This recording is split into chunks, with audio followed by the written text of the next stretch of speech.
That's standard across Hampshire and Isle of Wight. There needs to be about opportunity. In Hampshire and Isle of Wight, we focused on peer support. Actually, what they started out wanting to do was carry out some engagement with people with experience on mental health crisis care.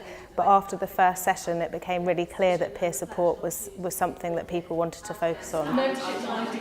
Peer support, at its simplest, is where someone with life experiences supports someone else who's going through a similar life experience. They might be volunteers, they might be paid staff, or they might simply be friends or colleagues supporting one another. One of the things that helps me most when I'm feeling like I'm going downhill is peer support. So it is being able to meet up, talk to, be around other people with experience in mental health problems who are going to accept me for who I am on that day, not expect me to be all singing, all dancing, to be able to share top tips for, keeping going, and just to offer each other hope. Evidence suggests that peer support can reduce hospitalisation for people and therefore actually reduce costs for health services. And for individuals, it can really give them hope and confidence in their recovery. I've got more time. The nurses work extremely hard and the healthcare support workers. They haven't often got the time.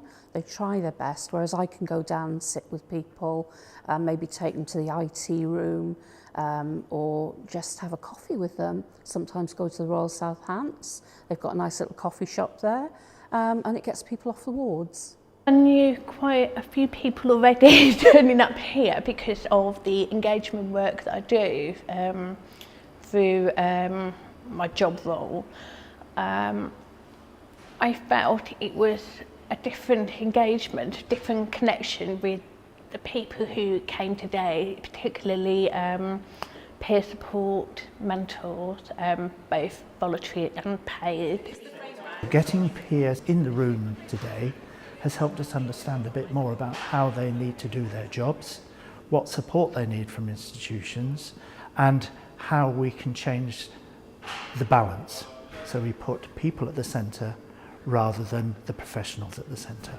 So in Hampshire and Isle of Wight, we know that access to peer support services is patchy across the geography.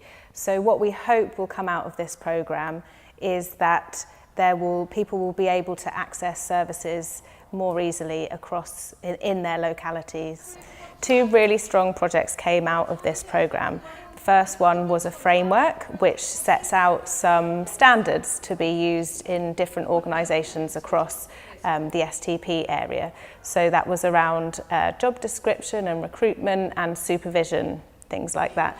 The second project was a peer support network, and that was primarily for peer supporters, but also other health professionals could also join, and that's intended to be a place where people come together to share their learning, to develop the role of peer support workers as well. So it's really exciting that the partnership have also secured funding for a co-production coordinator to take forward both of those projects. There's a great deal of commitment to this work, and these projects have been supported by the Mental Health Alliance, which is a cross-sector group of senior leaders in Hampshire and Isle of Wight.